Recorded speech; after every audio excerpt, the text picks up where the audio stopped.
আসসালামু আলাইকুম। এসএসসি ২০২৫ সালের পরীক্ষার্থীদের একটা বড় সুখবর।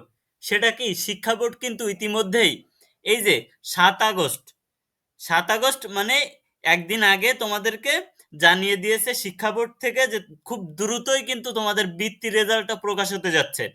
এবার যেহেতু এ প্লাসের সংখ্যা খুব কম, সেক্ষেত্রে কিন্তু যারা ৩ পয়েন্ট পেয়েছে, সর্বনিম্ন ৩ পয়েন্ট পেয়েছে, তারাও কিন্তু আশা করা যায় এখানে বৃত্তি পাবে। সেটা সাধারণ কোটায় বৃত্তি পেতে পারে, ঠিক আছে?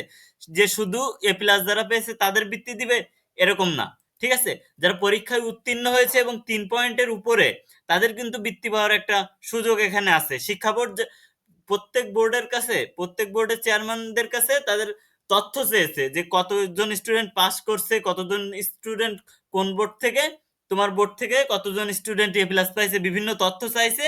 এই তথ্য নেওয়ার পর কিন্তু মাউসি কি করবে, তোমাদের এসএসসি যে ২০২৫ সালে তোমরা পরীক্ষা দিছো, তোমাদেরকে তোমাদেরকে বৃত্তি প্রদান করবে। সেই বৃত্তির তালিকা কিন্তু প্রকাশ করে দিবে খুব দ্রুতই। সেজন্য তোমাদের শিক্ষা বোর্ড থেকে কিন্তু বলে দিছে এটা যে এসএসসি পরীক্ষায় উত্তীর্ণ শিক্ষার্থীদের বৃত্তি দিতে তথ্য চাইলো মাউসি। মানে কি, মাউসি প্রত্যেক বোর্ডের কাছে চাইছে যে আপনাদের আপনাদের বোর্ডে কতজন এ প্লাস পাইছে, কতজন স্টুডেন্ট এ গ্রেড পাইছে, এরকম বিভিন্ন ধরনের তথ্য চাইছে। যে কতজন স্টুডেন্ট আছে এরকম দরিদ্র সীমার নিচে বসবাস করে, যে কি এরকম খুব সমস্যা, পড়াশোনা খুব ভালোভাবে করতে পারে না টাকা পয়সার জন্য, তাদেরকে, ঠিক আছে, তাদেরও দিবে। আর হচ্ছে যারা মেধাবৃত্তি, মেধাবৃত্তি মানে যারা খুব ভালো রেজাল্ট করছে, তাদেরও কিন্তু এখানে বৃত্তির সুযোগ আছে। সেটা হচ্ছে ট্যালেন্ট পুল বৃত্তি, ঠিক আছে? তারাও কিন্তু অনেক টাকা করে পাবে। এখন এসএসসি পরীক্ষায় উত্তীর্ণ শিক্ষার্থীদের বৃত্তি দিতে তথ্য চাইলো মাউসি। এটা কিন্তু জাগো নিউজ, এই দেশ বিদেশ নিউজে আমরা আছি এখন। এখানে বলা হয়েছে ঢাকা ৭ আগস্ট চলতি বছরের এসএসসি ও সমমান পরীক্ষায় উত্তীর্ণ নিয়মিত শিক্ষার্থীদের রাজস্ব খাতভুক্ত মেধাবৃত্তি ও সাধারণ বৃত্তি দেবে সরকার। এ বৃত্তি দেওয়ার লক্ষ্যে তথ্য চেয়েছে মাধ্যমিক ও উচ্চ মাধ্যমিক শিক্ষা বোর্ড, শিক্ষা অধিদপ্তর, মাউসি, ঠিক আছে? বৃহস্পতিবার ৭ আগস্ট মাউসি অধিদপ্তরের এক চিঠিতে এ তথ্য জানানো হয়েছে। এ চিঠি সব শিক্ষা বোর্ড চেয়ারম্যানকে পাঠানো হয়েছে। তথ্য পাঠানোর জন্য নির্ধারিত ছকে এসএসসি পরীক্ষায় অংশগ্রহণকারী নিয়মিত শিক্ষার্থীর সংখ্যা, মোট উত্তীর্ণদের সংখ্যা, জিপিএ ৫ প্রাপ্ত শিক্ষার্থীর সংখ্যা এবং জিপিএ ৫ ব্যতীত উত্তীর্ণ শিক্ষার্থীর সংখ্যা উল্লেখ করতে বলা হয়েছে।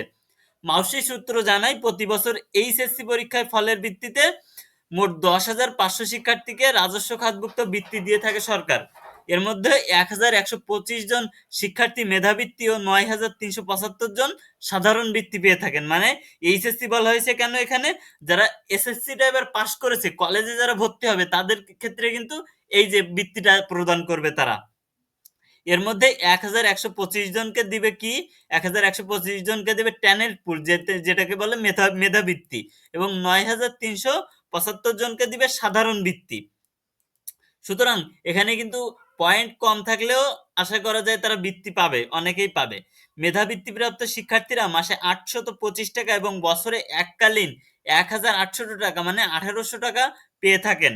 সাধারণত বৃত্তিপ্রাপ্তদের মাসিক ৩৭৫ টাকা ও এককালীন ৭৫০ টাকা দেওয়া হয়, ঠিক আছে? এটা কিন্তু জাগো নিউজ 24 থেকে নেওয়া এই নিউজটা। সুতরাং এই নিউজটা কিন্তু একেবারে অথেন্টিক। এসএসসি পরীক্ষার যে উত্তীর্ণ হয়েছে যে শিক্ষার্থীরা, তারা কিন্তু বৃত্তি পাবে খুব দ্রুতই। তোমরা তোমাদের বৃত্তি রেজাল্টটা পেয়ে যাবে। আর যখনই তোমাদের বৃত্তি রেজাল্টটা প্রকাশ করা হবে, অবশ্যই আমি তোমাদেরকে আপডেট দিব। তোমরা গিয়ে দেখে নিতে পারবে তোমার রোল নম্বর দিয়ে যে তোমার তোমার বৃত্তির সাথে তোমার রেজাল্টের, তোমার যে রোল, ওই রোলের সাথে যদি বৃত্তির রেজাল্টের রোল মিলে যায়, তাহলে তুমি বৃত্তি পাবে, ঠিক আছে? এই যে তোমার এইচএসসি ২ বছর তুমি বৃত্তি পেয়ে যাবে প্রত্যেক মাসে ৩৫০ টাকা করে। আর যারা যারা মেধাবৃত্তি পাবেন, তারা হচ্ছে আরেকটু বেশি পাবে। আর যখনই এটা প্রকাশ করা হবে, অবশ্যই তোমাদেরকে জানিয়ে দেওয়া হবে। তোমরা প্রত্যেকটা ভিডিওর দিকে নজর রাখবা। আব্দুল্লাহ সিডুর প্রত্যেকটা ভিডিও তোমাদের জন্য খুবই গুরুত্বপূর্ণ।